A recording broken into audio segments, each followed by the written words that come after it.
they know that we don't fear that Bible, we don't fear that Quran, but when it comes to our shrine, that one we dare not joke with it, we'll go and tell the truth. The white man who brought the Bible into my country, your continent, the Muslim who brought whatever it is, he's the same person who has gone and invented the lie detector test, the chemical interrogation test. I would dare you to go and line up some of your finest policemen, some of your Sherry, ẹ̀yin mọ̀lẹ́bí mi, ẹ kú alẹ́. Mo kí gbogbo yín pé ẹ kú dédé wòyí ní àsìkò yòówù tó bá bọ́ sí níbikíbi tí ẹ bá ti ń wò mí. Èmi ọmọ yín náà ni o. Mo jẹ́ bàbá àwọn kan, mo jẹ́ ẹ̀gbọ́n fáwọn kan, mo jẹ́ àbúrò fáwọn kan, mo jẹ́ ọmọ fáwọn kan. Adéwálé Abdulrazak tí gbogbo yín mọ̀ sí Sokoti alágbẹ̀dẹ ọ̀run. Ẹ̀yin ọmọ Yorùbá, mo dúpẹ́ lọ́wọ́ yín gidigidi fún àwọn comment tí ẹ ń fún mi. Mo ń ra bí ẹni pé mi ò tiẹ̀ tó nǹkan tẹ́ ń pè mí. Ó yẹ kẹ́rù ọ̀sá, ó yẹ kólówó ẹ̀ wà. Ẹ̀yin náà lè rí mi pé mo tó bá kan. Tèmi bá ti ríra mi, mo ti dẹni yẹ̀yẹ́ nìyẹn. Nígbà tí mi ò kì í ṣe Rashidi elétekete. Rashidi elétekete lórí ra against the entire Yoruba race. Ṣùgbọ́n tọmọdé bá burú kó tó bójú wẹ̀yìn. Olúwéré ìpààyàn lóòjọ́ o. Olúwéré kí ìpààyàn lóòjọ́ o. Ọlọ́run gbọ́. Sherry, gbogbo nǹkan tí a bá fi yé àwọn èèyàn wípé ọmọ Yorùbá kì í ṣe ẹlẹ́sìn Mùsùlùmí. Larubawa ni Ọlọ́run sọ ẹ̀sìn Mùsùlùmí kalẹ̀ fún. Táwa bá wá gbà láti bá wọn rọ́ọ̀nù pẹ̀lú ẹ̀, kì í ṣe wípé kí wọ́n wá fi condemn àwa, páwa ò jẹ́ nǹkan kan, àfi ọmọ àlè, àwọn ọmọ tó jẹ́ wípé Fúlàní ló yan ìyá wọn lálẹ́ nílé ọkọ, tí wọ́n wá fi bí ọmọ ẹ̀jẹ̀ Fúlàní ẹ̀jẹ̀ Yorùbá papọ̀. Nìkan ni wọn ò ní mọ̀ wípé àwa kì í sọmọ Lárúbáwá. Wàláhì kì í sọmọ Lárúbáwá. Àìdẹ́ ṣe àwọn àìṣe wá láti Egypt. So kì í ṣe ọ̀kankan nínú ìran méjèèjì tó mú ẹ̀sìn Kìrìsìtẹ́nì àtẹ̀sìn Mùsùlùmí wá. Èmi ń sọ, màá sì máa sọ gbogbo ìgbà. Ìwọ tí inú bá ń bí, mo sọ fún ọ, o lè lọ rí epo kò sókò ní mínì. Torí tí ó yé èmi tó dẹ̀ yé àwọn èèyàn mi, ó lè má jẹ́ gbogbo àwọn èèyàn mi. Torí mi ò kí ń kó gbogbo nǹkan papọ̀. Bí ẹ bá ti ń rí olórí burúkú, ẹ rò lórí ire. Bí ẹ bá ti ń rí olórí ire, ẹ rò lórí burúkú mẹ́. Kò hẹ́ndì sínú ìran tèmi nìkan. Gbogbo ìran tí mẹ́rin gbogbo àgbáláyé yìí ni. Ẹ ra àwọn tó ń ṣe dáadáa, ẹ ra àwọn tí ò ṣe dáadáa. So tá a bá wá ń rí àwọn tó ń ṣe dáadáa, tá à ń fi pọ́n wọn lé, tàbí tá à ń rí àwọn tí ò ṣe dáadáa, tá à ń bú wọn, ó yẹ ká lè pọ́n àwọn tó bá ń ṣe dáadáa náà lé. Ó ní ilé ìta ṣe lọ́wọ́ yìí. Mo wá fẹ́ pe ẹ̀yin ọmọ Yorùbá níbi tí ẹ ti gbọ́. Mo fẹ́ fi yé yín wípé iṣu atẹnumọ́ràn kì í jóná. Gbogbo wa ní láti dìde sí ọ̀rọ̀ tó wà nílẹ̀ yìí. A ní láti jẹ́ kí ẹnìkan máa tan ìgbésí ayé wa jẹ mọ́. Enough is enough. Ó ti tó gẹ́. Ibi tí ẹ ti ẹ̀ bá wa dé yìí náà, ó tó gẹ́. Bí orin brọ́dà mi kan, ó ní ibi tí ẹ bá wa dé yìí, ọpẹ́ ló já sí. Àwa ò mọ̀ pé bẹ́ẹ̀ ni, ká tó sáré, bẹ́yìn bá mọ̀ pé bẹ́ẹ̀ ni, ẹ ò ní lé wa. Ibi tí ẹ lé wa dé yìí, ó ti tẹ́ gbogbo àwa Yorùbá lọ́rùn. Inú mi wá dùn pé àsìkò kan náà ní orí gbogbo Yorùbá bẹ̀rẹ̀ sí ní pé wá pé ṣẹ́ẹ̀sì àwa mẹ́rẹ̀ ni. àwọn ọmọ ẹlẹ́ran ṣe dẹ tí ọmọ wa jí egun gbogbo ohun tí jẹ́ aṣọ wíwọ̀ láyé àwa la ní gbogbo ohun tí jẹ́ aṣọ wíwọ̀ mi ì gbọ́ ìtàn ìgbà tí Yorùbá ní ìhòòhò rí mi ì gbọ́ rí àmọ́ àwọn ọ̀ràn oníhòòhò tó jẹ́ wípé àwa la kọ́ wọn bí wọ́n ṣe ń fi aṣọ bojú ara àmọ̀ràn wọn àwọn ò sí nínú àwọn ọ̀ràn yẹn àwa tó sí nínú ọ̀ràn tí àwọn mùsùlùmí tàbí kírísítẹ̀nì ó wà kó lẹ́rú wọ́n ti kó wa lẹ́rú a fẹ́ jábọ́ ni o a fẹ́ jára wa gbà ni o ẹ má jẹ́ àparọ́ tọ́ra wa wàláhì wọ́n ti kó wa lẹ́rú mo fi Ọlọ́run Lédùmarè búra wọ́n ti kó wa lẹ́rú sẹ́mi pé mi náà ní àwọn ẹ̀gbọ́n mo ní àbúrò tó jẹ́ mùsùlùmí mo láwọn mọ̀lẹ́bí nídìí ìyá nídìí bàbá tó jẹ́ mùsùlùmí àwọn kan wà nù wọn náà tó jẹ́ wípé bá a kúkú gúnyán fún kò gbọ́ kò ní gbọ́ bá a rokà fún kò gbà kò ní gbà ṣùgbọ́n gbogbo àná tó bá jẹ́ pé lóòótọ́ ni wọ́n máa ń pàdé níjọ́ gbèǹde àlòkè àmọ́ àmín tó ṣe dáadáa àmín tó ṣàbúrú bóyá ẹni tó sọ ìran ẹnu ni o ló ṣe dáadáa ni o bóyá ẹni tó kó ìran yẹn mọ́ra pé ìran yìí ò ní tú bóyá ló ṣe dáadáa àwọn tí wọ́n kéwú dáadáa sọ pé nínú àlùkùránì gan pé ìpín rere tí Ọlọ́run fẹ́ pín ẹni tí kò bá jẹ́ kí ẹbí pín wọ́n ní kò sí nǹkan téèyàn lè fi wé so tó túmọ̀ sí pé èmi gbàgbọ́ pé n tó dáa ni mò ń ṣe mo wà pé ẹ̀yin tí ẹ̀ ń pọ́n mi lé lórí nǹkan ìkínú mi lè bá a máa dùn mo gbà pé nǹkan dáadáa lẹ̀ ń ṣe ẹ̀yin tí ẹ̀ ń nawọ́ sí mi lọ́tún lósì mo gbà pé nǹkan dáadáa lẹ̀ ń ṣe dáadáa yín ọ̀dẹ̀ ní dìbàjẹ́ pẹ̀lú ògo Ọlọ́run ṣé rí tí àsìkò Ọlọ́run bá tó wẹ́rẹ́ ló máa ń ṣe nǹkan o ní dédé àsìkò yìí ní last year ṣe mọ̀ pé jẹ́jẹ́ àwọn oníṣẹ̀ṣe ni wọ́n máa ń lọ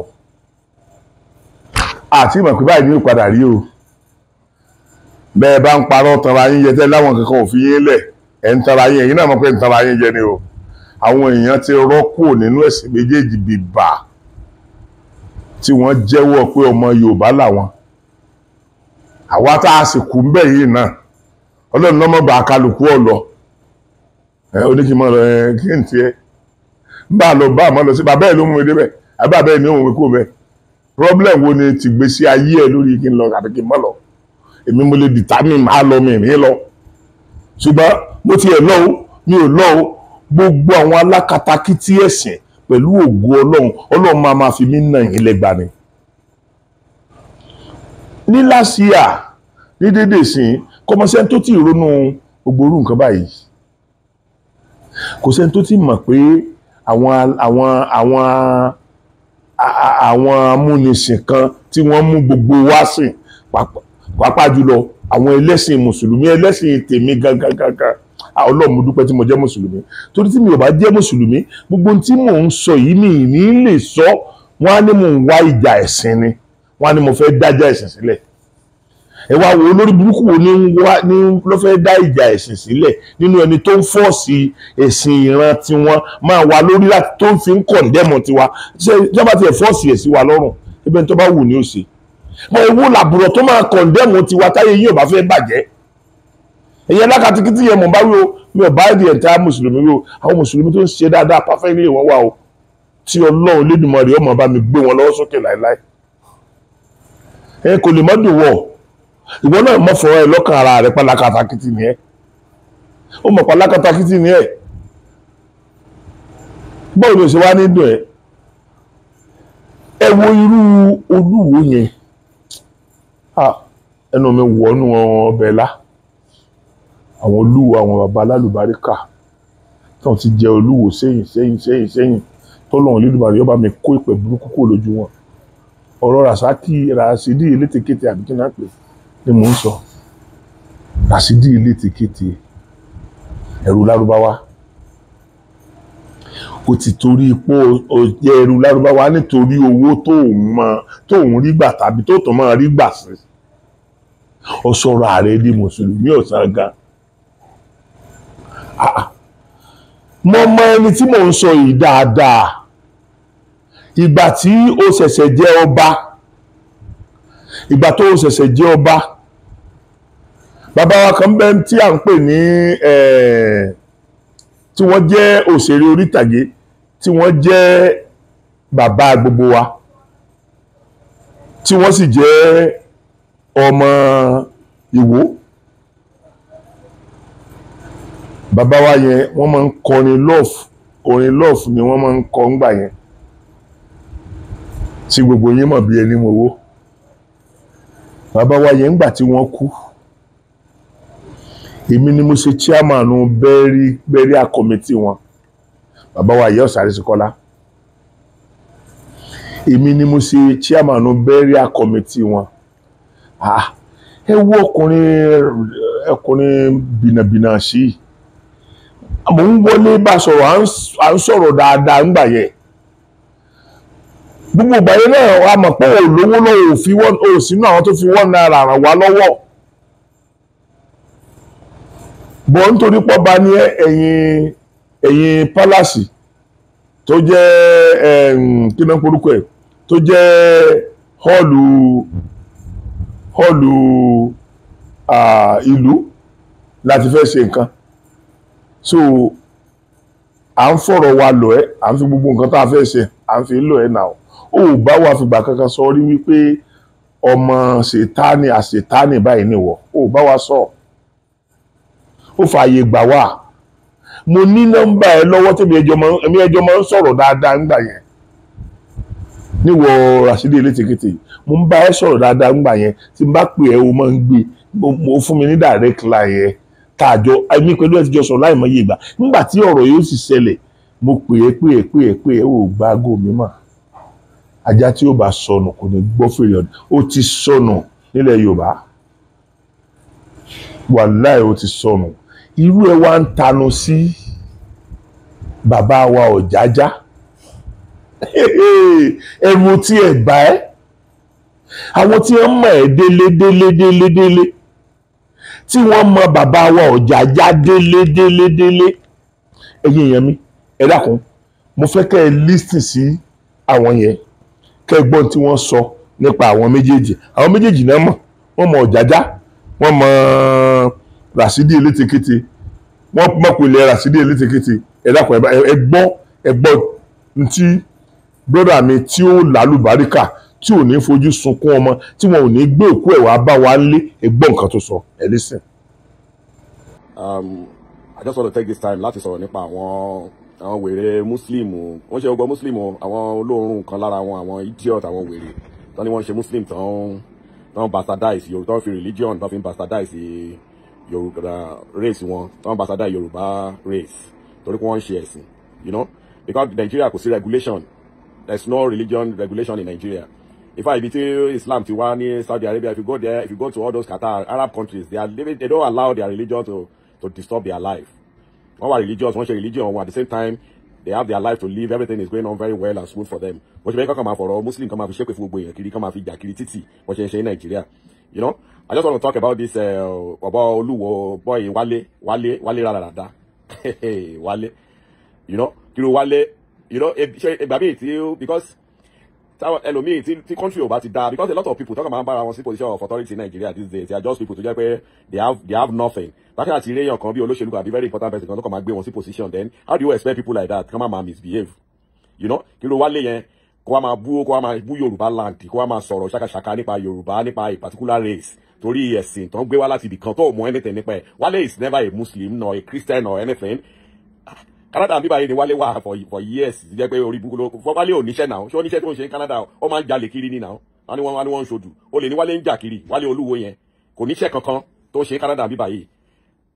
Tó máa ń yà mí lẹ́nu táǹkà tó wá ń sọ̀rọ̀ máa wò ṣe Wale náà lélẹ́yìí. Ó jẹ́ pé àwọn gbogbo orí Western Road Sherida Mall àbí tó máa ń rìn kiri kò nílé kò ní everything bàtà ti lé kúrò nílé pẹ̀lú ọ̀dọ̀ obìnrin ló ń gbé náà tí yẹn lé kúrò nílé kò nílé bí a kò bá sùn sínú mọ́tò kó máa sùn sílé ọ̀rẹ́ kiri bí Wale ṣe ń ṣe nìyẹn náà. Wale got nothing. You know? Gígọ́lọ̀ ní Wale bí a kò máa wá àwọn obìnrin kiri àwọn ìyá táwa láti Nàìjíríà yẹn kó máa lé wọn kiri kó máa bá wọn sùn nǹkan tó ń ṣe kiri nìyẹn kò níṣẹ́ míì tó ń ṣe. Wale has not his most highly irresponsible man. Lára àwọn tí ó wà responsible Canada, Wale is one of them. Ó jẹ́ number 1 ọ̀gá ni. Who is Wale?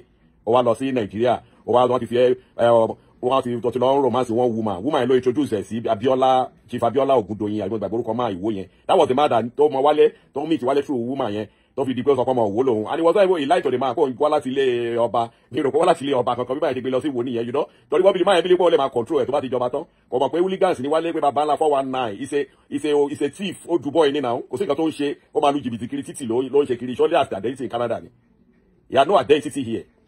Ó wá lọ compare rẹ̀ ó lọ ń fẹ́ máa stand shoulder to shoulder pẹ̀lú Ọọ̀ni of Ifẹ̀. Even kákọ́ yọ Ọọ̀ni kúrò ńbẹ̀ kó jẹ́ pé ẹni ìtàn lásán kó jẹ́ pé èèyàn tó wà ní position yẹn lásán gan Wálé ò lè stand ẹ̀ Wálé ò lè nu bàtà ẹni ìtàn ká yọ Ọọ̀ni kúrò ńbẹ̀ ká yọ position yẹn Wálé kò lè ju office boy fún Ọọ̀ni of Ifẹ̀. Office boy tó bá ní kan wọ ordinary personality kó má sí status, he will just be an office boy errand boy ló máa jẹ́ sí Ọ̀jájá. Ó wá lọ ń compete ó lọ ń sọ̀rọ̀ torí pé wọ́n ti fi ẹ́ lọ jọba wọ́n gbé lọ sí Ìwó ó lọ ń jọba wọ́n lọ fi jọba wèrè kan bẹ́ẹ̀ ó wá ń lẹ́nu elébi ni náà máa yẹn sọ nínú interview ẹ̀ pé nígbà tí Wálé dé Nàìjíríà pé $100 ló bá dé Nàìjíríà $100 bó ló ti fẹ́ rówó. Wálé jẹ́ pé ṣe ló commit crime kiri tó ń sá kiri ṣé ó nílé ni. He said the most useless human being on earth is Olúwo of Ìwó. Odipo, this is Larubawa. Thank you for watching. Nígbà tó wà ní Canada bí báyìí wọ́n lọ compete pẹ̀lú Ọọ̀ni of Ifẹ̀. Ọọ̀ni of Ifẹ̀ that have a lot of people on his payroll. You know what I mean? All the chiefs, God, to Ọba ló ti ó ra mọ́tò gbogbo chief tó wà ní Ifẹ̀. He has a lot of resorts all over Yorubaland. He had a university. He had a lot of things. He had a lot of places in Lagos to employ. That man must have employed nothing less than 5,000 to 10,000 people. Tó ṣiṣẹ́ London. Gbogbo àwọn tó wà ní palace taking care of all of them. Jẹ́ kí Wálé bọ́ síta kó wá fi Islam wẹ̀ kó wá fi sọ nǹkan tó fi ṣe sí wo. Do you know how many things that Ọ̀jájá have done in Ilé Ifẹ̀ alone? Kí Wálé bọ́ síta kó fi nǹkan tí Islam wẹ̀ tó fi ṣe sí kinní Wálé máa lọ sí north lórí wọn ti fún lówó ní north wọn ní kó máa ba ìṣẹ̀dálẹ̀ Yorùbá jẹ́ lórí pé owó tó ń fún àwọn Muslim wọn wá ní wọn ṣe ìrònú sí pé ó ń ba Muslim ìgbà tó ti ń sọ̀tọ̀kùsọ kiri ṣe é sọ pé ó ń ba Muslim jẹ́ ìgbà ìwé kan máa bú Muslim ṣé Wálé ràn yín ni Wálé ò ràn yín náà tó rówó gbà nídìí ọ̀rọ̀ Muslim ni now because you just paying his bills bí Muslim dàrú lọ́la bó jẹ́ Christian ló tó ń fún lówó tó jọ́ọ̀bù sí Christian nìyẹn ìgbà tó dé Ìwó ṣé kò ṣe ìṣẹ̀ṣe ni àbí kò ń jójó pàlóńgò orí burúkú kiri tó fi mú yín mọ́lẹ̀ bàtà Muslim bẹ́ẹ̀ sì sanwó fún torí pé ó rẹ̀ pé ó wà nídìí Muslim ó já sí di Muslim ó tó dọ̀là owó tó wà ń ṣẹ̀ṣe á tó já sí di ìṣẹ̀ṣe kí ló kan Wálé no send anybody. You know, everybody will just have to rally around and make sure that Yorubaland here, we don't have any other place. And she Arab. We are not Arab. Majority of you that say Yoruba is from Arab. You know, they say Arab come from citizenship with any of Arab country. How many of you? Only from citizenship. Nobody. I just did my jókòó sí ròbí mo kàn ń wo fídíò kan bí Wálé ṣe ń sọ̀rọ̀ jágbajàgba Olúwo rádaràda ẹ̀yin alára wo wọ́n kàn lọ fi olórí burúkú kan wèrè wọ́n lọ fi jọba lẹ́yìn lórí and you guys were ẹ̀dẹ̀ inú yín dùn ó yẹ kẹ́ plan ẹ̀yin máa lé bọ̀bọ̀ ẹ̀dànù kúrò mọ́ ẹ̀kẹ́ wáyàn tó wà responsible èèyàn gidi wọ́n fún Wálé ní owó ní ọ̀la ó lè kó àwọn Boko Haram wá láti north pé kán wá ṣe anything kán wá pa anybody níwò yẹn the only thing kò lówó náà is a poor boy very poor boy poor and wretched ni Wálé. You know, you guys you have to be very mindful of how you treat your own people. Tori owo, just because of money, you just talk anyhow about your race, you talk anyhow about your people, just because you want to pay your bills. You only come and share ni. Ta ló rán iṣẹ́ kó máa ṣorí burúkú kiri nígbà tó wà níbàyí. Gbogbo ẹgbẹ́ ló ń ṣiṣẹ́ kiri náà, tẹ́bọ̀ ẹ̀dẹ̀ lówó dání. He decided to be a very lazy young guy, very lazy idiot. Ni Wálé yẹn, wọ́n á tàkà pẹ̀lú Ọ̀jájá, ó ti ẹ̀rọ position Ọọ̀ni yẹn lásán kó ti ẹ̀rọ, tí ọ̀ pẹ̀lú Ọọ̀ni jọ wà ní same category ni. If not for politics, pé wọn kì máa kọ́ máa try láti regulate religion Nigeria. So yẹ kí Muslim wèrè kan kó máa bú odidi Muslim ẹlẹ́yin Muslim religion. You are a religion. Ẹ máa bú odidi race. Ṣé religion ju race lọ ni? It's not Nigeria. It's not a Nigerian religion. It's not a Yoruba religion. Just go and bring it from somewhere. And for a very long time, wà lọ́ọ̀dẹ̀ lórí àwọn èèyàn ní Yorubaland. Orí àwọn èèyàn ti gbà. Wọ́n ṣe báyìí táṣìírí ẹ̀ ti tútù wọn ẹ̀ ti do. Things cannot continue to be like that for life. Anything fake. Ó máa wà visible lọ́jọ́ pé fake lélẹ̀. Wọ́n dẹ̀ máa dànù ó máa embrace originality. Everybody know that your tradition is your tradition. There's no way you bring a foreign thing to your place. It will not fit in. It will always be a problem. What are they using the Islam to preach in Nigeria? You know, if you preach in Yorubaland, kí ni Islam ti ṣe? Wálé tó jẹ́ Muslim, Islam, kí ló ti ṣe níwò? Ọ̀ni tó ń bú tó ló ń ṣe. Àìmọye, a lè sọ so many things. A lot of things you can mention about Ọ̀ni of Ifẹ̀ tó ṣe sí Yorubaland, Ifẹ̀, Èkó everywhere. You have the result almost everywhere, Akure everywhere. It's starting one in Ekiti very soon. You know, most of the time gbé àwọn people yẹn ẹ̀yin ará wo yẹn lọ wá bẹ́ẹ̀ máa yọ wèrè yẹn dànù kẹwàá yàn gidi kẹfì ìjọba yẹn kó yẹ disgrace yín kiri but for that Wálé wèrè yẹn pé kẹ́ ṣí ẹ̀ tó bá dọ́dọ̀ ẹ̀ come and tell me that you are not a tout in Canada here. You are just a useless lazy man here. You don't have any job. Dárúkọ tó ti ṣiṣẹ́ ní Canada. Dárúkọ ọbẹ̀ all along you are in Canada. Mention that place that you are worked. You lazy idiot. Olúwa tẹ bá rí ẹ̀yìn náà ó kúkú rí n kò fi sẹ́gbẹ̀ẹ́ mi ẹ̀ rí bọ́dà mi tó ń sọ̀rọ̀ yìí ayé ò ní fi ẹgbà fún ọ lóúnjẹ gbẹ̀yìn ayé ẹ̀ bóyá bọ́dà tájú àbí nǹkan kan náà pè wọ́n bí mi ò tiẹ̀ mórúkọ wọn ẹni tó sọ̀rọ̀ tán yìí tó sọ̀rọ̀ nípa Rashidi Elétekété tán yìí bàbá mi pẹ̀lú ògo Ọlọ́run wọn ní fi yín tẹ́lẹ̀ ẹrù wálé wá fún wa wọn ní fi mọ́tò gbé òkú yín wálé wá fún wa ẹ̀yin èèyàn ṣe rí tí wọ́n bá pé ẹlẹ́dẹ̀ lẹ́lẹ́dẹ̀ ó máa jẹ ẹ̀yin mú ẹlẹ́dẹ̀ kẹ́ ẹ fọ́ kẹ́ ẹ tiẹ̀ gba àwọn èèyàn bíi 8 tí wọ́n bá yín fọ ẹlẹ́dẹ̀ kẹ́ ẹ wá lọ ra ọṣẹ ẹ ra gbogbo ọṣẹ ilé ayé pátápátá kẹ́ ẹ fi fọ ẹlẹ́dẹ̀ kó mọ́ tíní ẹlẹ́dẹ̀ ó padà sínú àrọ̀fọ̀ ẹlẹ́dẹ̀ ni Rashidi Elétekété ajá ó padà síbi èébì ẹ̀ torí pé by the time tí ilẹ̀kùn ọkọ̀ máa mú lọ́wọ́ tán táwọn Lárúbáwá ò ní fẹ́ rí mọ́ ilẹ̀ Yorùbá náà ò ní fẹ́ rí despite the fact pé mo mọ̀ pé wọ́n á ti dìtró rẹ̀ ńgbà yẹn ó wà ní jẹ́ nǹkan kan ó tó wá padà wá ibi tó ti lọ bẹ̀rẹ̀ tó ti lọ gbọ́n láísẹ̀nsì olè tó ń jà tó ti lọ gbọ́n láísẹ̀nsì yẹn pẹ́pẹ́pẹ́pẹ́pẹ́ tó tún máa bẹ̀rẹ̀ ó gbọ́n láísẹ̀nsì olè yẹn pẹ́pẹ́pẹ́pẹ́ ó tún máa bẹ̀rẹ̀. Gẹ́gẹ́ bí ọ̀rọ̀ tá à ń sọ lọ ẹ̀yin ọmọ Yorùbá ọmọ Odùtọ́dá ìwà kì í ṣe àwa Yorùbá nìkan tàbí àwa Mùsùlùmí òdodo nìkan lámọ̀ tó dáa yàtọ̀ sí tí ò dáa lámọ̀ wípé kéèyàn ó tàpá sí ìran rẹ̀ orí burúkú ayé àti lọ́run ni ó ń tọ̀ wọ́n dẹ̀ sórí burúkú dọjọ́ alẹ́ ni àti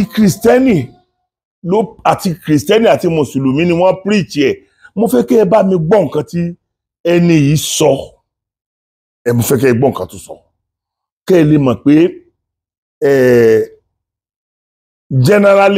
general belief ni pé èèyàn gbọ́dọ̀ tàpá sí orírun ẹ̀ mo fẹ́ kẹ́ ẹ mọ̀ tí ó gbẹ̀yìn Rashidi Elétekété ni o èyí yẹn máa bá mi ká lọ.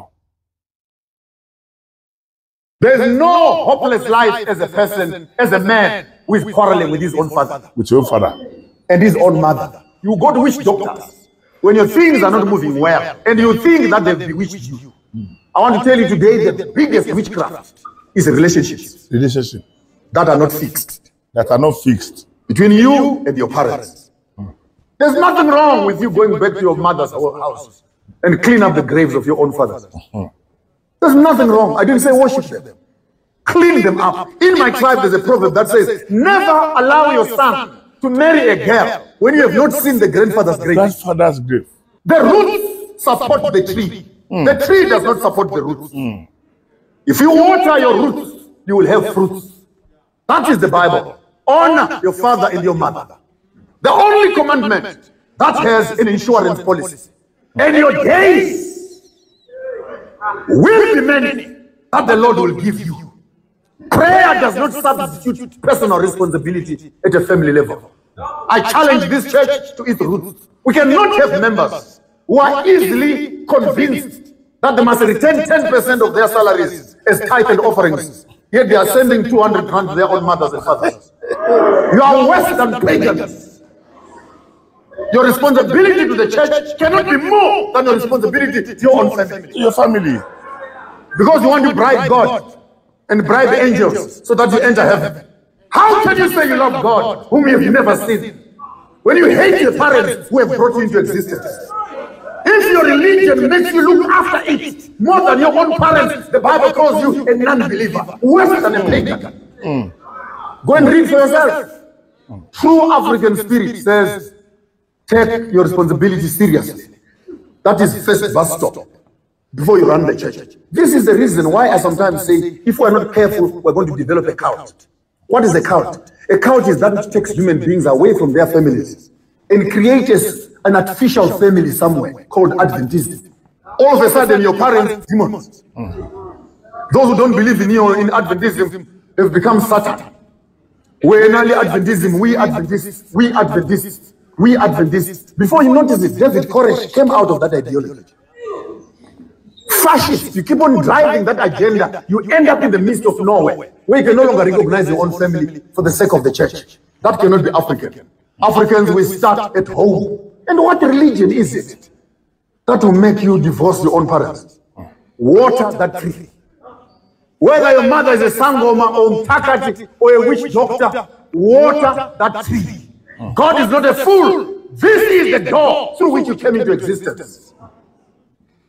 The prayers of your parents are far much more important than the prayers of your pastors. When your parents wish you well, it will be well with you. When your mother goes on you, go and try. Go and try. Make deals, you'll come back home with pockets that have holes. Why? Because when you don't secure your roots, you can never have fruits on the top side. Ẹ̀yin èèyàn mi, mo rò pé ti gbọ́ àwọn pẹ́rẹ́ǹtì ọ̀hún òun ni Ràṣídì elétekéte ló kọ̀yìn sí yìí tó ní wọn ò jẹ́ nǹkan kan tó ní wọn ò dá nǹkan kan nílé ayé wọn they are nothing. Àwọn òbí àwọn tán pilẹ̀ ilé ayé rẹ̀ àtòun àti bàbá ẹ̀ àwọn tán pilẹ̀ ilé ayé wọn ló ní wọn ò jẹ́ èèyàn ló ní wọn ò jẹ́ nǹkan kan yìí. Àwọn pásítọ̀ kan wọ́n ní owó tó bá kọ́kọ́ rí January owó rẹ̀ tó bá gbà January àwọn ni o máa kó fún owó tó bá kọ́kọ́ gbà January lẹ́nu iṣẹ́ rẹ̀ àwọn ló máa kó fún. Ọlọ́run dẹ̀ wà ń bẹ̀ ìkó ṣe pé Ọlọ́run sọ pé ẹ kówó sí báyìí màá wá kó. Now ẹ̀yin bàbá yìí wá sọ pé ó ní ẹ̀yin nígbàgbọ́ nínú Ọlọ́run tí ẹ fojú kàn rí ẹ nígbàgbọ́ lọ́nà màmá àti bàbá tó ṣe ọlọ́kọ̀ yín wá sílé ayé tẹ́ ẹ fi mí tẹ́ ẹ fi jẹ́ èèyàn tẹ́ ẹ fi lè ní ọpọlọ àti ronú àti ọpọlọ àti mix pẹ̀lú àwọn èèyàn yín. Bàbá yẹn nífẹ̀ẹ́ Ọlọ́run lẹ nífẹ̀ẹ́ ó jẹ́ kó yé wa wípé ẹ ń tanra yín jẹ ni o ẹ ń tanra yín jẹ ni o. Ṣé rí lórí ọ̀rọ̀ Ràṣídì elétekéte ọ̀pọ̀lọpọ̀ ọ̀rọ̀ la máa sọ. Àwọn kan sọ pé mi kì í sọ̀rọ̀ kírísítẹ́nì àwọn tó bá ń tẹ̀lé mi bọ̀ wọ́n mọ̀ye ìgbà tí mo ti sọ̀rọ̀ kírísítẹ́nì. Then kírísítẹ́nì kan tí mo wá fẹ́ mú wáyé ẹ̀yin èèyàn ẹ dákun torí Ọlọ́run mo kàn fẹ́ kẹ́ ẹ bá mi wò ó mo fẹ́ kẹ́ ẹ bá mi digest nǹkan tó ń sọ torí pé ọ̀pọ̀lọpọ̀ àwa tá à ń lọ jọ́sìn ní churches ọpọlọ wa ti yòrò àlọ́pọlọ kankan mọ́ ntí pásítọ̀ bá rọ ọbẹ̀ náà lọ́pọlọ. Mo wá fẹ́ kẹ́ ẹ bá mi wò ó pé ṣé pásítọ̀ náà lórí iná tó ilé yìí ni àbí Ọlọ́run ló ń sọ̀rọ̀ sí létí àbí Jésù ló ń sọ̀rọ̀ sí létí because àwọn tá a bá mọ̀ pé wọ́n mú ẹ̀mí tí wọ́n ń sọ̀rọ̀ gidi lówe ni wọ́n fi sọ̀rọ̀ yóò máa wá tálì pẹ̀lú nǹkan tó ń ṣe ẹni yẹn. Ṣùgbọ́n mo wá fẹ́ kẹ́ ẹ stọ́dì ọ̀rọ̀ tẹ́lẹ̀ yìí ń sọ bí wọ́n tún ṣe ń hèlè ẹ̀ ní chọ́ọ̀chì ẹ̀ mo fẹ́ kẹ́ ẹ bá ń stọ́dì ẹ̀ bóyá ó wẹjú ló wá ń rí nǹkan yẹn nítorí kò tiẹ̀ yí pé yẹn wẹjú gan náà ó níwọ̀n tí ó rí mà ṣebí wọ̀nyí tó bá kọjá níwájú ẹ̀ ní ó rí eléyìí ń sọ ìtàn ẹ jẹ́ kí n fi hàn yín ẹ má jẹ́ waste time ara wa. Your son traveled to America and the news came that he's dead. Yes, sir. Come. The last place you went to, come. They brought a bone of a dead person. Exactly, sir. And they asked you to pay money. Yes, sir. That they will trace whether he's dead or he's not dead. Yes, sir. You pay. Exactly. They did something with the dead person bone. Exactly, sir. And they now told you that your son is dead. Yes. This is 4 years. Exactly, sir. And that is the only child you have. Exactly, sir. Gbogbo nǹkan tí pásítọ̀ rí ló ń sọ yẹn o gbogbo yẹn tí ń ṣe yẹsà yẹn tí pásítọ̀ rí ni o kì í ṣe pé ó ti sọ̀rọ̀ ara ẹ̀ fún pásítọ̀ o kẹ́ ẹ mọ ibi tí pásítọ̀ eléyìí ríran dé eléyìí yóò sọ oyún ògbìn nínú karahun níbi tí eléyìí ríran dé níbi tí oògùn rẹ̀ sì ti mú àwọn ọmọ ìjọ yẹn dé ìfarabalẹ̀ tún máa gbọ́ lọ. There is power in the word of my prophet. Prophet. You have tried to marry no way. You give birth to that child in mistake. Exactly. At around 12 years. Exactly, sir. And that is the only thing you have. Exactly, You sir. struggle to send him to America. Yes. 4 years now. In fact, you are not relaxed that he's dead. Exactly, sir. Don't tire. And your sister is the one helping you. Yes, sir. The same father with you. Yes, sir. I want to tell you something. Okay, sir. Hear me? Okay, sir. Your sister dedicated the house 2 weeks ago in Warri. I mean, your sister, your stepsister, Yes. the one helping you. Yes, sir. She dedicated the house. Just Yes. calm down. Let me talk to you. Calm down. Pastor náà ní rí gbogbo yẹn o. Kì í ṣe pé ó sọ̀rọ̀ fún síwájú o. Pastor ń ríran sí i lọ́wọ́ nìyẹn o. Ní tí pastor rí nípa rẹ̀ ló ń sọ lọ́wọ́lọ́wọ́ yẹn. Mo fẹ́ kẹ́ ẹ listen dáadáa. Mo dẹ̀ fẹ́ kí àwọn tó rí wọn ti dàrú, àwọn tọ́pọlọ wọn ti yòrò. Mo fẹ́ káwọn náà bóyá ńgbà tẹ́ bá ń sọ̀rọ̀ bóyá nínú messages tẹ́ send bá send padà sí mi àbí voice message lẹ rí send padà tẹ́ bá mi lè fi bá mi explain lórí irú pastor yìí, pastor tó rí náà tó báyìí ó yẹ kó mọ ìjọ pastor yìí bó ṣe ń sọ̀rọ̀ yóò mọjọ́ tí ayé máa parẹ́, yóò mọjọ́ tó máa kú, yóò mọjọ́ tí gbogbo family ẹ̀ máa kú bó ṣe wáyé. Gbogbo àwọn tó ń lọ tó wà ní church ẹ̀ yóò mọjọ́ tó máa kú torí ìtì ìrírú eléyìí rí tó jẹ́ pé gbogbo 100% ọ̀rọ̀ tó ń sọ náà lórí bẹ́ẹ̀ ni yes sir náà ni ẹ máa bá wa ká lọ. She dedicated the house. Abi? Yes, sir. And she has built a guest house. Exactly, sir. She has money. I have money. No, your elder sister has money. You have money because you are trading, but Yes. you are not happy with you can't compare your own to her own. No. And even the one you have, now she they give you. Now they give me. Okay. So listen to me. Okay, sir. Calm down. Oh. Yeah, calm down.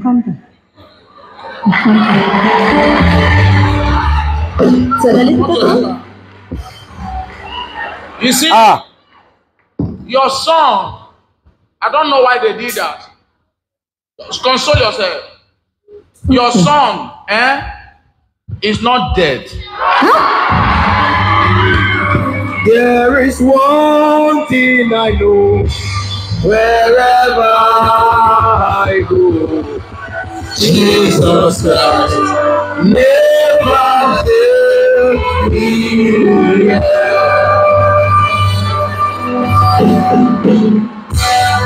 Sit down.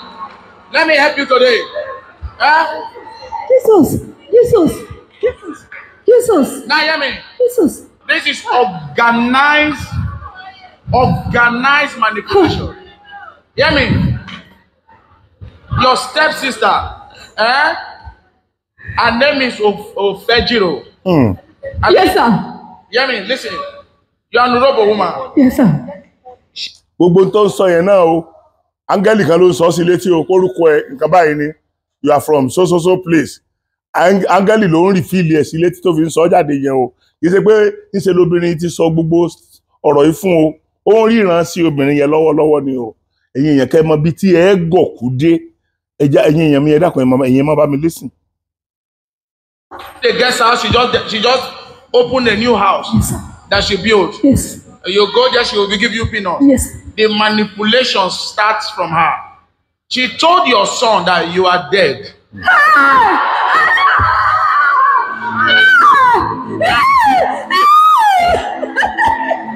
I want you to listen. Ẹ jẹ́ mọ́ kí para yín. Ṣé ẹ bá ṣọ́ra orí yín mà kún lè dàrú pẹ̀lú gbé wèrè tẹ́ǹkì yìí.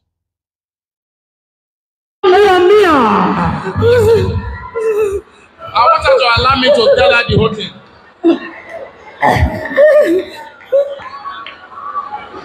Let me tell her the whole thing. Tell her now. Come, listen to me so that I can help you. Okay, sir. Because of those native doctors I've mentioned, that's how I would have shown your face. So she told your son that you are dead. And when your son was preparing to come, that period she told your son that you are dead was the period she took your phone. Your phone disappeared. Yes, sir. And Yes, she sir. encouraged you not to retrieve the line again. Exactly, sir. Now listen, she told your son that you are dead. And when your son was planning to come, she told your son that your uncle that killed you will kill him if he comes. And listen, all the money, I'm repeating it to you now, all the money, I mean from roof to bottom, all the cars, the house she built, the guest house, all those things that the old people are hailing, they are what your son is sending to her.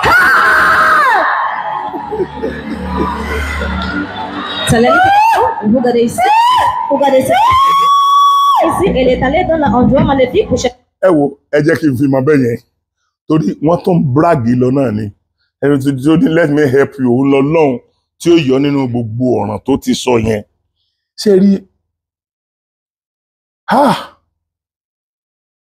àwọn èèyàn ó sì kúrò nínú ìwà òmùgọ̀ yìí àwọn èèyàn torí wọ́n ti dàrú tí wọn ò tiẹ̀ lọ́pọlọ àbí tí wọ́n lọ́pọlọ tí wọn ò lè dàrú àbí tí wọ́n ti kó ọpọlọ wọn tán ti wá kó míì síbẹ̀ ẹ gbọ́ gbogbo ohun tí pásítọ̀ wọn rí pásítọ̀ kan kọ́lọ́ wọn bá mi fi gbogbo ìyà ayé yìí jẹ́ òun ló tú ìgbéyàwó ọ̀rẹ́ mi ọ̀rẹ́ mi lọkùnrin àti ìyàwó ẹ̀ ká ẹni yẹn wà nú àwọn aláàánú mi tó máa ń ṣe dáadáa fún mi ẹ dákun ẹni kí ló ṣe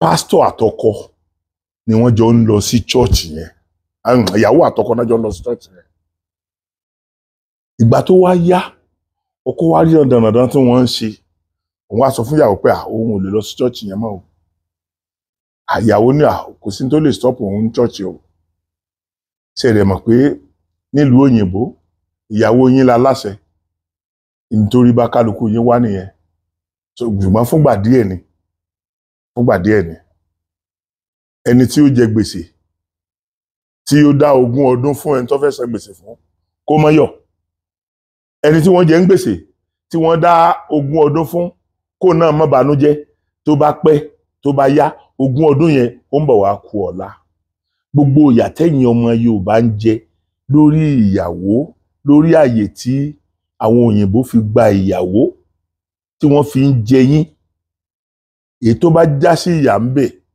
orí ọmọ wọn ni wọ́n ń dálé àwọn bàbá tiwa àwọn ìyá tiwa tó bírú àwa yìí wọ́n mọ̀ wípé ìyà tí obìnrin bá jẹ nílé ọkọ pé ó jẹ lórí àwọn ọmọ ẹ̀ ni obìnrin bá ṣe sọ́fà sí bẹ́ẹ̀ ni àlùbáríkà máa ń bá àwọn ọmọ wọn tó àwọn ìyá wa believe bẹ́ẹ̀ wọ́n dẹ̀ sọ fúnrú àwa kéékèèké ìtawà náà gbọ́ kó tó di pé wọ́n kú. òṣègèlè rògèlè o ṣábí àbsìdé tewétegbòde o. pírí lologo jí ìwé àtìgbà àwọn baba ńlá wa ṣì wà síbẹ̀ kódà títí dáwọn lè òkèèrè làwọn ọmọ ọkọ Yorùbá ń ṣàmúlò ẹ̀ fi ṣaráyé lóore. ẹ bá ń gbóṣùbà fún ṣábí house botanical and spiritual empire eléwé ọmọ alágbó ọmọ lamẹ́ríkà ẹ wá ara tewétegbò tí marají pépé fọ gbogbo gẹ̀dẹ̀gẹ̀dẹ̀ dọ̀tí ara dànù tani sọ fún ẹ pé kò sí solution sí àìsàn fibroid ẹ̀jẹ̀ ríru ìtọ̀ ṣúgà rọpárọsẹ̀ orí fífọ́ ní gbogbo ìgbà àtàìsàn inú tó ń bá ọjà lágbo ara ṣábí apps ni kò kàn sí kí wọ́n fòògùn bílẹ̀ tí wọ́n ti pèsè sílẹ̀ lọ́nà ìgbàlódé ṣètọ́jú ẹ̀ kálàáfíà ó sì dé bá ọ lọ́gán. ṣábí apps wọ́n wà ní 12355 Bisonet Street Houston Texas ẹ lè máa pè wọ́n sórí +1 832 774 3464. ṣábí apps eléwé ọmọ lamẹ́ríkà ọlọ́run ló ń fún wa ṣe kì í ṣe èèyàn. now ọkọ wa kọ ọkọ wa lọ chọọchì mi mọ bọ ìyàwó ń lọ kò sí nǹkan tó lè ṣe ó dẹ̀ fara mọ́ ẹ pé kí ló ṣẹlẹ̀ níyàwó bá pe ọkọ rẹ̀ níjọ́ kan o pé pásítọ̀ sọ wípé wàhálà kan wà níwájú àwọn therefore àwọn ń láti kọ́kọ́ divorce náà tán bá divorce káwọn wá plan marriage káwọn wá ṣẹ̀ṣẹ̀ marriage again. ìyàwó tó ti kó ọpọlọ ẹ̀ tí ò lọ́pọlọ kankan mọ́ ó dé wálé wá sọ fọ́kọ ẹ̀ bẹ́ẹ̀ pé àwọn láti kọ́kọ́ divorce náà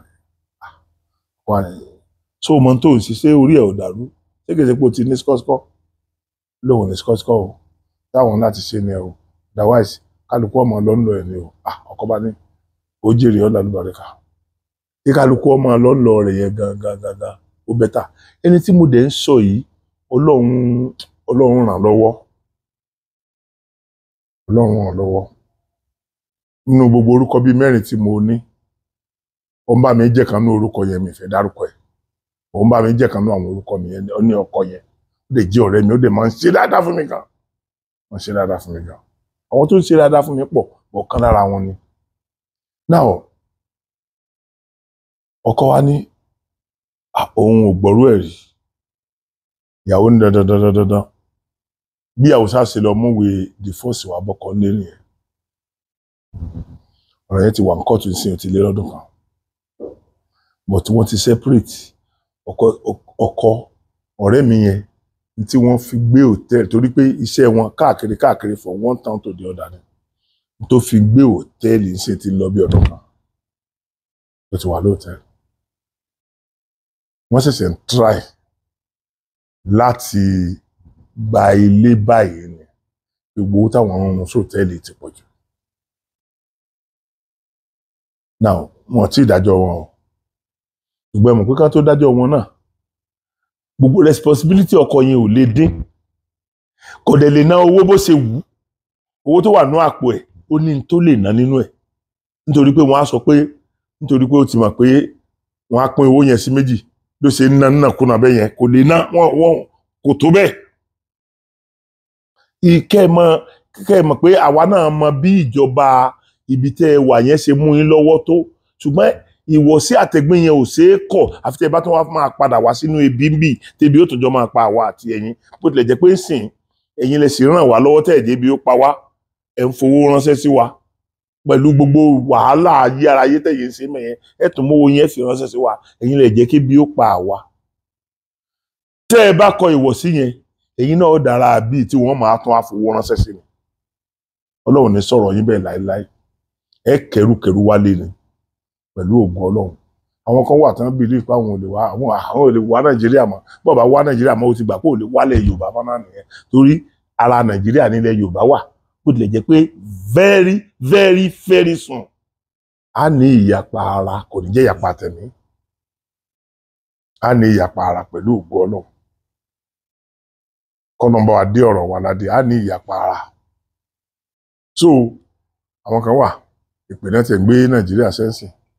Ṣùgbọ́n Nàìjíríà tó ń gbé sépè yẹn, rántí pé bẹ́ẹ̀ ni àwọn òbí tó bí ẹ àtọmọ ẹlòmíì nínú yín àtàbúrò àtẹ̀gbọ́n ibẹ̀ náà wà. Gbogbo ìpín tó ń ṣẹ́ yẹn, ò ń ṣẹ́ lé mọ̀lẹ́bí ẹ lórí òjì, ó sì máa ṣépè fún Nàìjíríà. N tó kàn wá ni pé báwo làwa ó ṣe jáde ń bẹ̀, kì í ṣe ká ṣépè fún wọn. Ìpè tá a bá ṣe ń gbà tá a ti kú ń bẹ̀ sí, gbogbo Nàìjíríà generally là ń ṣẹ́ lé náà. Gbogbo Nàìjíríà là ń ṣẹ́ lé.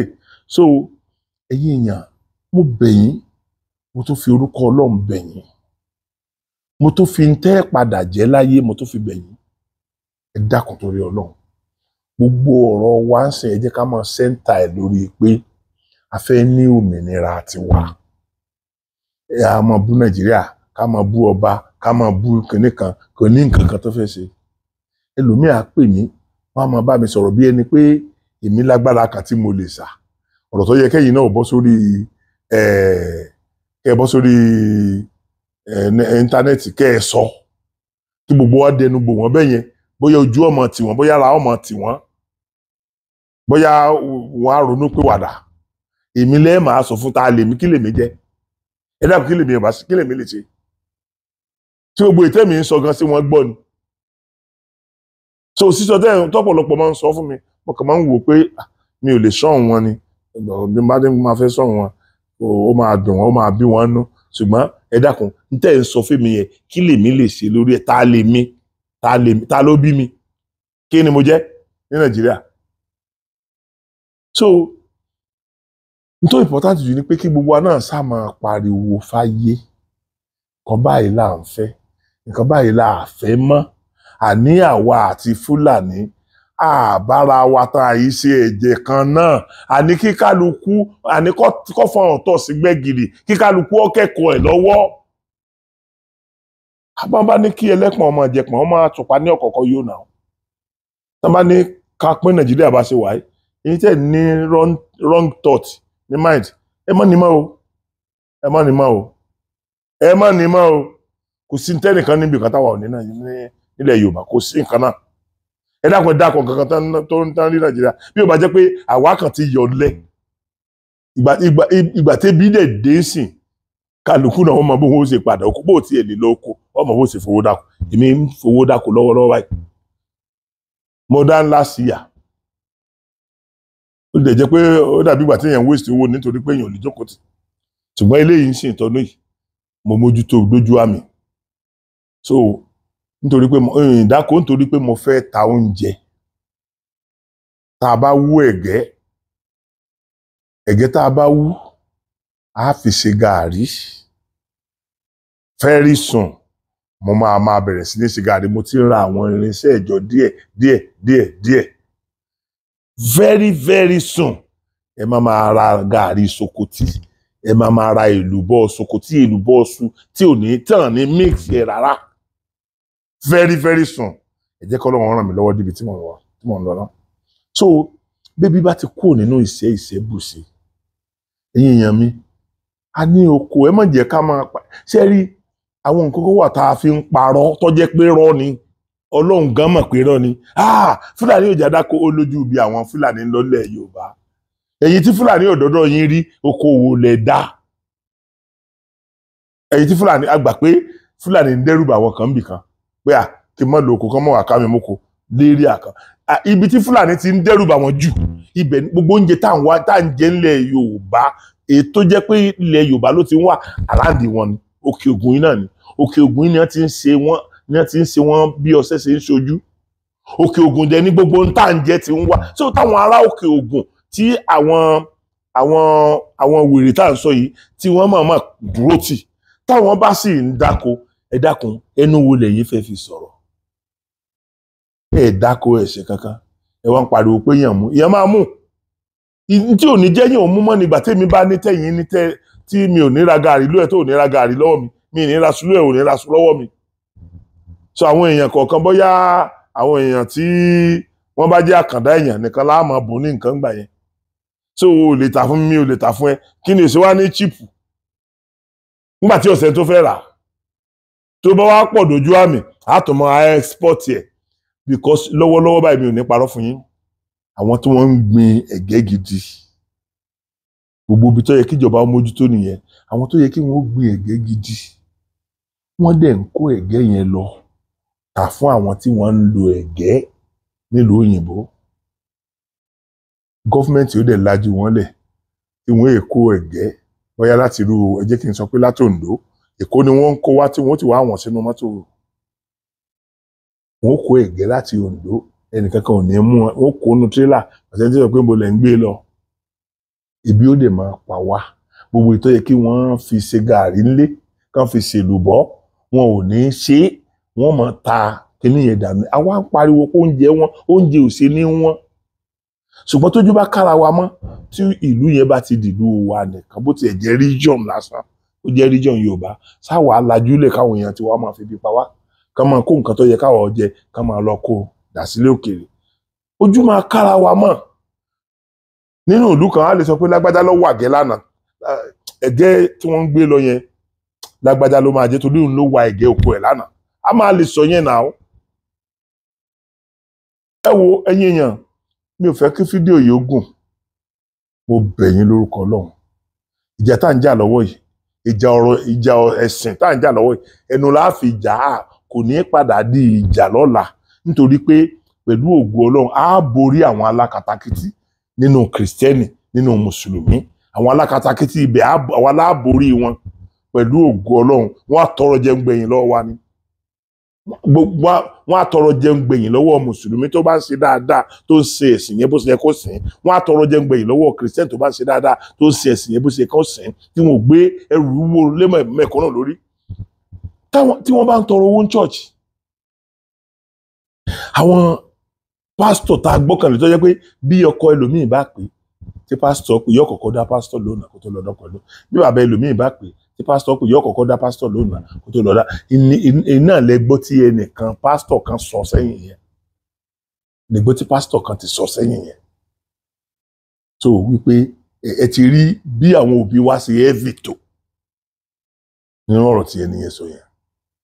So gbogbo tó bá wù kálukú kí kálukú ó máa ṣe bọ́pẹ́ bọ́yá ìdájọ́ òde ìdájọ́ yẹn ò dẹ̀ sí lọ́rùn bàbá Ògúndé ní ìdájọ́ kan kò sí lọ́rùn o ayé ló wà o ire kì í gbé ìkà kì í gbé ò bá fẹ̀sọ̀ ṣe rere ò torí ọ̀la ìwà ni ó kù ẹ kù láyé lọ́rùn gbogbo tó bá wù ọ́ kó ṣe ìwà rẹ̀ ò pamọ́ nígbà tó jẹ́ pé ní church àwọn pastor àwọn referent nǹkankan tó jẹ́ aṣíwájú ìjọ àwọn là ń wò lójú àwọn la fi kí wọ́n bọ̀ wá bọ́lọ́run sọ̀rọ̀ a ṣe fi sọ fún akán bọ́lọ́run sọ̀rọ̀ náà kí Ọlọ́run wọn máa sẹ́ndì owó sí wọn ṣùgbọ́n àwọn làwa ń bẹ̀ kán bọ́ wá bọ́lọ́run sọ̀rọ̀ àwọn máa gbàdúrà kọ́lọ́run fà wá lówó wọ́n máa gba owó tọwọ́ tí àwa ṣé báwọn ni ẹ súnmọ́ Ọlọ́run jà wá lọ nínú bó ṣe rí yẹn ebi nítorí pé àwọn ẹ súnmọ́ Ọlọ́run jù wá lọ làwa ṣe ń wá wọn lọ chọ́ọ̀chì èyí ló tọ́jọ́ tí ọwọ́ tiwa ni wọ́n tó máa lọ́ni lọ́wọ́ kó ṣe jáwọ́ wọn tó máa lọ́ni lọ́wọ́ gbà tí wọ́n èyí bá Ọlọ́run sọ̀rọ̀ kọ́ lọ́wọ́ fún wọn lówó yẹn direct àwọn pásítọ̀ ń parọ́ fún wọn parọ́ fún ìdọ́jọ́ alẹ́ ni pẹ̀lú ògo Ọlọ́run tí ò bá gbọ́n bí ó ṣe ríṣẹ́ kú sínú chọ́ọ̀chì tàbí inú mọ́sìkì nìyẹn bẹ́ẹ̀ gbogbo àwọn ibi tí wọn ò kí ń ti ń ṣe ẹ̀sìn àwọn India àwọn káàkiri ní gbogbo ibi tí wọn kì í ti ń ṣe ẹ̀sìn àwọn China gbogbo ibẹ̀ ni Ọlọ́run rọ̀ lọ́rọ̀ ibi tẹ́ ẹ ti mọ̀ pé Ọlọ́run kì í ṣe fámìlì bàbá ẹnìkan nìyẹn kí ló táwọn China àárí ṣe kí ló tó yẹ pé àwọn China ní gbogbo orílẹ̀-èdè gbọ́kànlé báyìí fún ohunkóhun kí ló jẹ́ kí ló dé wọn à ṣe Christian wọn à ṣe mùsùlùmí ẹ̀sìn àdáyébá wọn náà sìn Ọlọ́run sì fi ń gbé wọn ga gbogbo ẹnikẹ́ni tó bá jẹ́ ọmọ Yorùbá tó bá nígbàgbọ́ nínú àṣà àti ìṣe Yorùbá dandan ni kọ́lọ́run ó gbéga dandan ni kọ́lọ́run ó gbéga ṣùgbọ́n wọ́n tí àṣà àti ìṣe bàbá rẹ tí ò bá jọ ẹ́ lójú tó jẹ́ pé wọ́n ló tó ń bá wọn gbógun tì ó ti yẹ kó mọ̀ pé wọ́n fi ọ́ pé tàn aburú kan yìí ìpè kọ́ torí wọn á sọ pé nígbà tí aburú yẹn bá ṣẹlẹ̀ sí wọn ní ṣé bá wí fún ṣé bá sọ fún ẹ wọ ẹ̀yin yẹn má jẹ́ kí n jẹ́ kí fídíò yìí ogun mo kí yín ojú òní ti wà ogun ẹ̀sìn tá à ń fẹnu jà lọ́wọ́lọ́wọ́ yìí àwa la borí àwọn alákatakítí ẹlẹ́sìn méjèèjì pẹ̀lú ògo Ọlọ́run àwa la borí mo fẹ́ bẹ̀ àwa ẹlẹ́sìn àbáláyé náà ẹ jẹ́ ká ṣọ́ra orí íńtánẹ́ẹ̀tì bad gan o ní tó bá ṣe tí wọ́n fi yìn ẹ́ náà ló ṣe tẹ́ o tí gbogbo wọn tó fi padà lẹ́yìn ẹ̀ o mo fẹ́ bá ẹ̀yin tẹ́ jẹ́ oníṣẹ̀ṣe mo fẹ́ bá yín sọ̀rọ̀ ẹ má jẹ́ ó gbé pé gbogbo nǹkan la máa gbé wá sí orí íńtánẹ́ẹ̀tì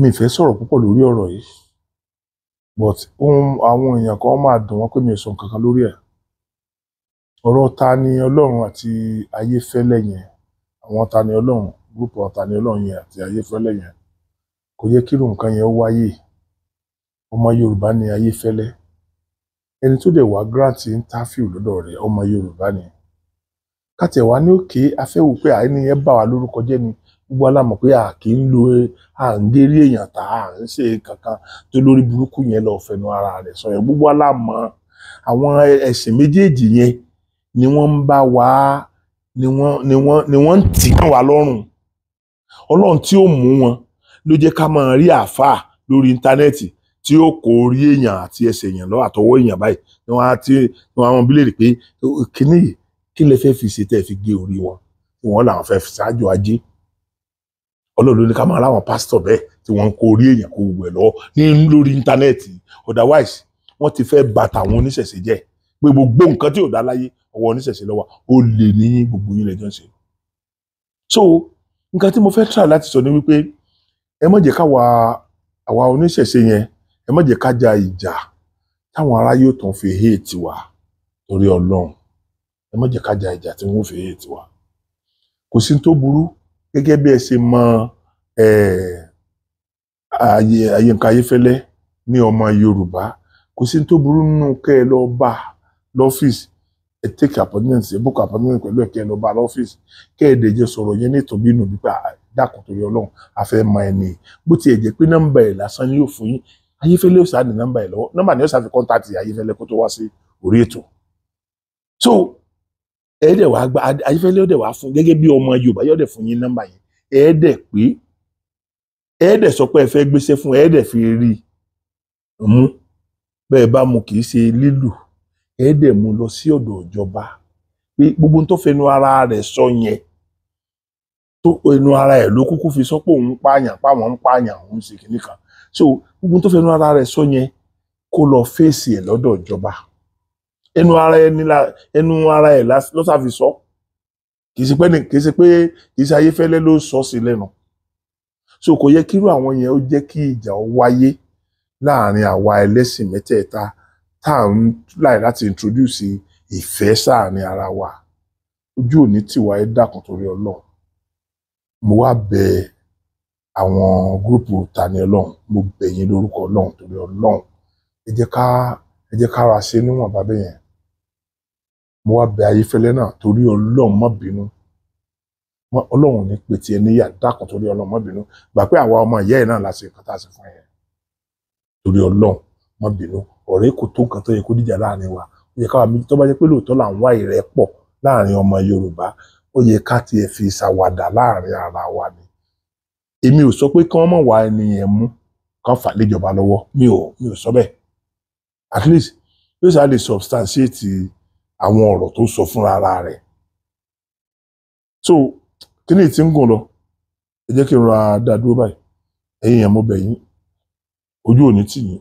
gbogbo tó lè da omi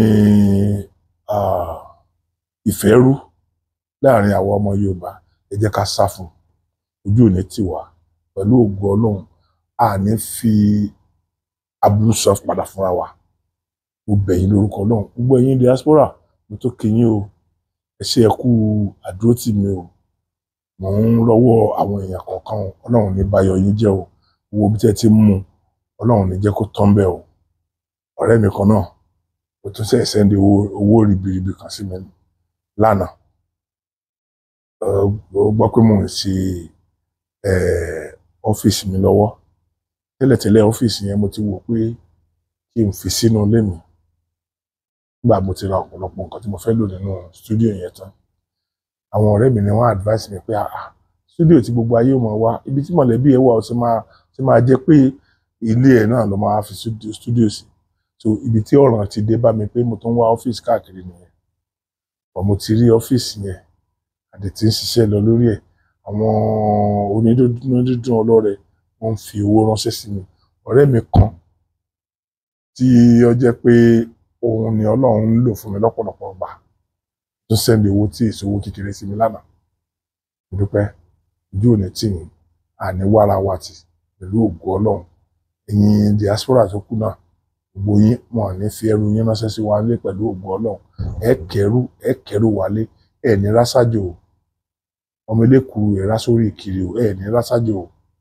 pẹ̀lú ògo Ọlọ́run ayọ̀ àti àlàáfíà látọ̀ fi pàdé mo kí yín pé ojú ọ̀fẹ́ la